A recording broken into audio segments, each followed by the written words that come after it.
Quick question. If I followed you around today, would I be surprised or confused about the outcome of your life? Would I think, if she's doing this, doesn't make sense why her life is like this? Or would I think, no, checks out. They live most of their days like this. Makes sense why their life is the way it is. I'll let you think about that for a second.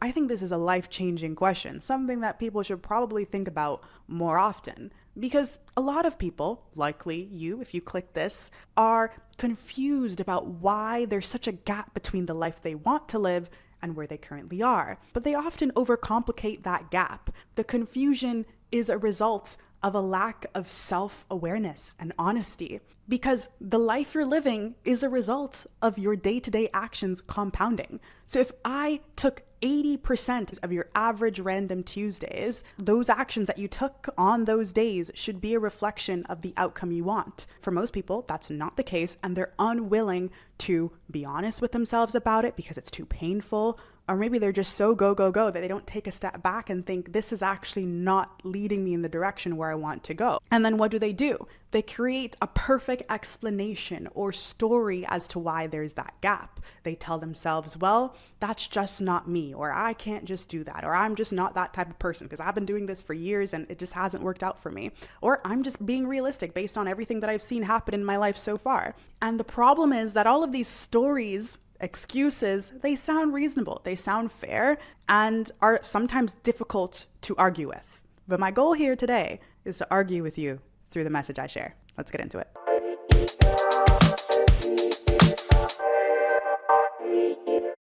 Hello, my name is Denée. Thank you for giving me a little piece of your time today. If you're new here, you're watching on YouTube likely. You can also listen on Spotify. It's always linked in the description. So first thing I want to do is get you thinking about how many perfect excuses you have running through your subconscious at all times that you might not even realize. These sort of reasonable phrases that are blank statements that you can throw around that make you feel comfortable and right about the reason you're not where you are, you want to be. And emphasis on that. If you're happy with your life and you're where you want to be, this likely isn't for you. So I don't want to hear anything in the comments. If you feel like there's a gap and you're not where you want to be, the most important thing that we need to do is unpack the why. But if we're not honest about the stories we're telling ourselves, the excuses we tell ourselves, if we're not aware of them, we cannot unpack the why.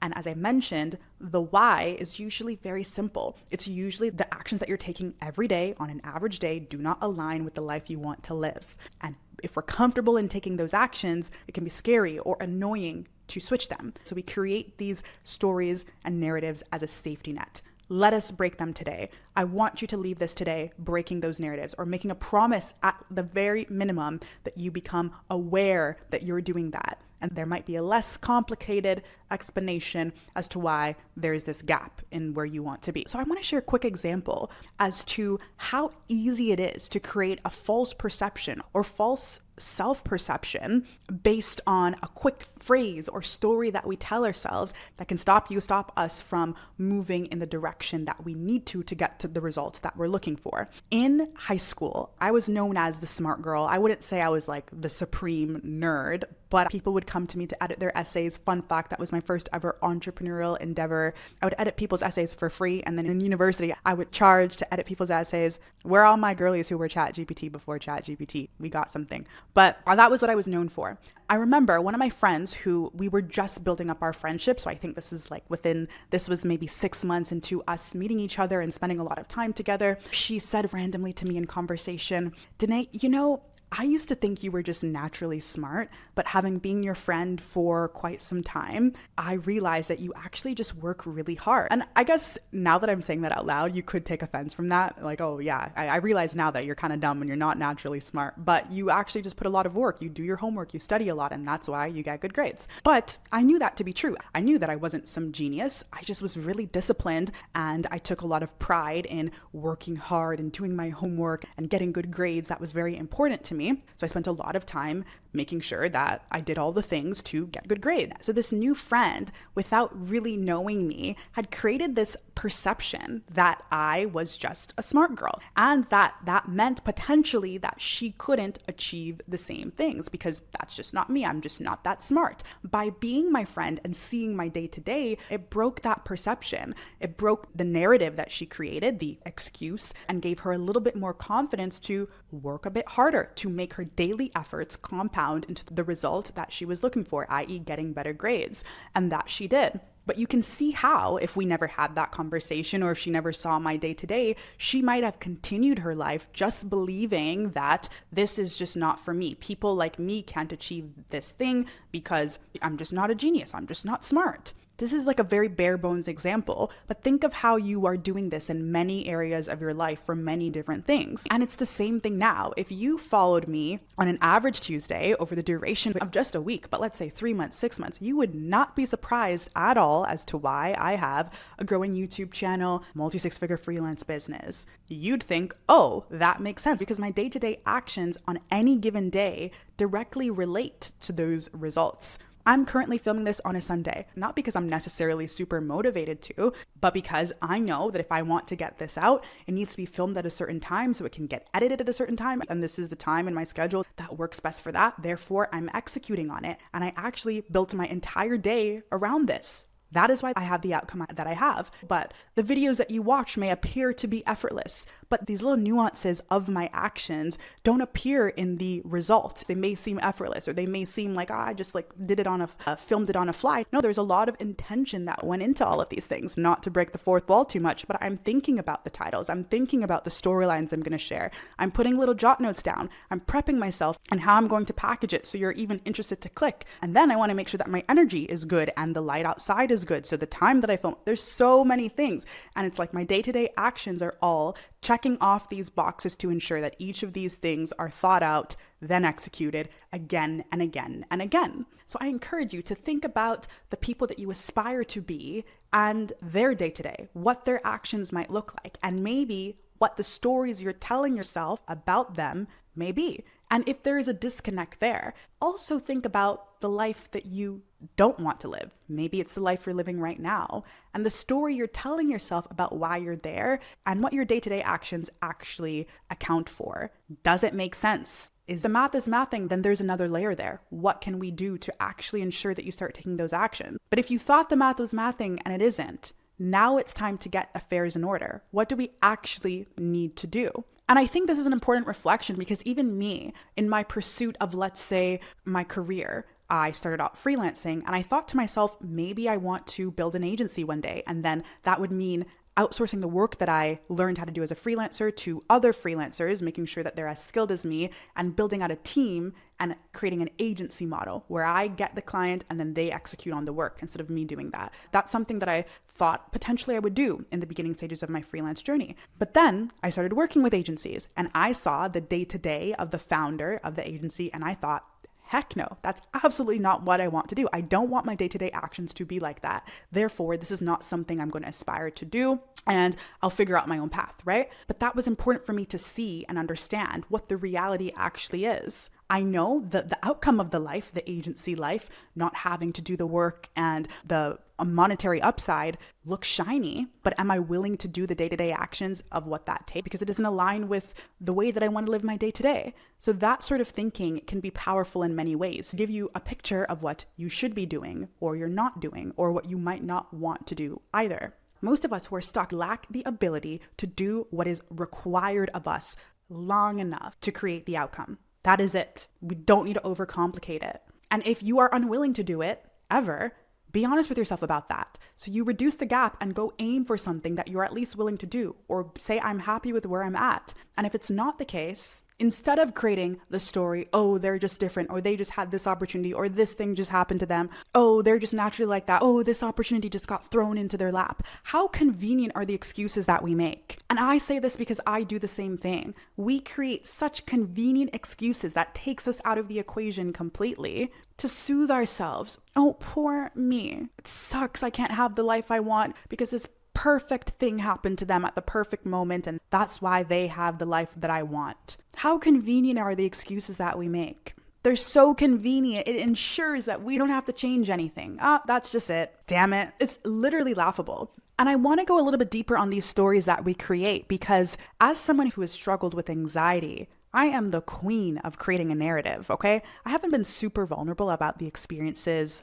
around anxiety that I've had, which I'd like to open up a bit more about. So let's take this as step one. There have been, in let's say full transparency, in the past 2-3 years, 3 to 6 month periods of my life where I have created a narrative around something in my life that I've convinced myself to be true. And it was completely untrue, but I've convinced myself that this thing was true and lived in crippling anxiety about it for 3 to 6 months. As someone who is actually a very logical person and can decipher things and whatever, this is like my anxiety brain taking over and running the show to the max, where it's like I'm not in control. As an example, this wasn't the specific scenario, but I think this is easier for someone to grasp who maybe hasn't experienced this. I would create a story around a symptom that I might have been experiencing and tell myself that I was dealing with a very specific health issue and believe that and create a narrative around that so structured, so specific that I truly believe that, whether it was true or not, whether I literally had evidence from anywhere, doctors, whatever, that was true. There was very little things that could shake that story that I've created from this anxiety or this intrusive thought. That is the power of the mind. And while that's a negative example, we all have the power to tap into our minds and create storylines that positively influence us. Right? At the most recent time where I had a situation like this, for example, because of the story I created in my mind, there was a walk that I would go on every day and I would pass a mural on a wall. And in the time that I was deep in that narrative that I created, there was a specific element of the mural that would overwhelm me and make me anxious because it reminded me of the story and I would avoid looking at it. It sounds crazy, I know. I'm really opening up here in a way that I wasn't expecting. And then when I got control of this anxious thought, this intrusive thought, this anxiety, and I let go of the narrative and I realized I was just making it all up, I would walk past the mural and I wouldn't even notice that specific element anymore. And it didn't have the same effect on me. It didn't make me overwhelmed. I had a very different interpretation of it. The reason that I'm sharing this is because we can have facts and data, and whether you relate to having an anxiety or intrusive thoughts or not, what we do with the data is create a story. We create stories. When something happens in our lives, we tell ourselves why we believe it's happening so that our brain can cope. We create stories to soothe our emotions or to move us forward. And those stories are what drives our lives in whatever direction it's going in. So you can curate the life you want by simply creating a story that pushes you forward. So I'm not advocating for extreme delusion and putting yourself into some weird psychosis, but what I am advocating for is asking yourself whether the story, i.e. the story that you're telling yourself, serves you. Does the excuse that you've created, the story around the thing, serve you? Back to my friend, was her having the perception that I am just a naturally smart girl, therefore that's why I have the thing I want. Does that serve her in her pursuit to get good grades, right? Was that serving her? No. So we can unpack that and think, okay, what does naturally smart actually mean? Like, let me ask her how she studies. Let me see if I learn anything. Just a question like that, or digging deep into that thought process, will change the story you tell yourself so that you can move your life forward in a way that's positive for you. Because if we're going to make something up anyway, which is what we're doing, creating story, creating narratives, creating excuses, we're just making them up. That's what our brains are doing 24/7. If we're going to do that anyways, might as well make it push you forward in a positive way. So just to be clear, the life that you're living right now makes sense. It is a reflection of the day-to-day actions that you're taking. If you, let's say, want to make more money and you're not making more money, maybe your vehicle into doing that, it could be better, is not the right one. Just because it is what everyone else is doing doesn't mean it's right. Or if you're struggling to fix your physique in the way that you want to, you're likely overcomplicating the answer and creating an excuse around your body, your limits. It is probably a very small thing that you're doing on a day-to-day that you're not accounting for in the way that you should. It's probably having bigger impacts on you by doing it, or if you're not doing it, by not doing it. And at the root, it starts with you letting go of these perfectly curated excuses. And I can already hear the things coming up in your mind as you're listening to this. Oh, but this is just, my specific situation is nuanced and this is why this is happening to me. And you don't understand that this specific thing is why this can occur for me right now. And I've already did all the things. I've tried 20 different ways. You don't got it. And You know what? I'll give that one to you. If you're one of those people saying, oh, I've tried everything, it just doesn't work for me, I don't believe you, but I'll even give it to you. And I'll say, just because you're doing more, just because you're putting more effort into something doesn't mean you're doing the right thing. That was such a big unlock for me. You can be busy all day, working hard, thinking that you're working towards your goals and be actually building a life that is far from it. And if you're sitting here thinking, oh, my situation is so specific and nuanced, you just would not understand because this, that, and the third, and my mom and my dad, and this happens, and I live in this way, and I have one finger, so I can't write, and da-da-da. If that's your excuse reel, honestly, part of me just wants to say, you're going to have issues in getting where you want. You might not make it. But I want to be helpful today. So again, I want to ask you, why do you have a perfect excuse for everything? And why is the excuse always so perfect? Because that's kind of sus. Damn it, I could have done this, but because of this perfect thing, that can't occur. My life is just so special that it just can't happen for me. It's kind of sus, isn't it? I just want you to reflect on that. So where do you go from here? Instead of trying to change your whole life around, practical way to end this, I want you to assess your average day, your average Tuesday or whatever day you're watching this. What time do you wake up? What do you do first? Literally write down every hour, every single thing you did. And then at the end of the day, look at the paper and assess where your time is going, what you actually accomplish in that time. And if you were to continue doing that for the next 30 days, if you would get an inch closer to where you want to be or an inch further away, you will likely be very surprised with where you're allocating your time. Most of you won't do that. Most of you too will do it, be like, damn it, I'm wasting a lot of time doing this, and this is actually not moving me forward, and then do nothing about that. So be that 1% who actually moves forward, who does the assessment and then makes a change. And if you think your day-to-day is a reflection of where you want to be, truthfully, like you honestly do think that's the case, what are some micro changes that you can make or beliefs that you might have as to why you're not where you want to be yet? It might just be a time thing, and you might just need to continue letting the compound effect play. But oftentimes there's a small little thing we can change to increase the material results. You're working on changing your physique, you're doing the things, you're seeing results a little by little, but it might be the lattes that you're having every single day that you're not accounting for, or you're trying to freelance and get clients, or it might be that you're not selling yourself enough. Your product that you're trying to sell, it's e-com product or service, you're not talking about it enough. You don't have the link clear enough for people. It could be something as small as that, but there is always an answer. So take the emotion out of it and allow yourself to be honest and reflect from a third person point of view. Because the life that you want is not built on one big decision. It's built on the small little things that we do every day. So how great would it be if you allowed yourself to make decisions every day that you knew were moving you forward in the right direction? That's it, my friend. Give yourself a fair shot at this life by being honest and letting go of these perfectly curated excuses. We'll talk soon. Love you. Bye.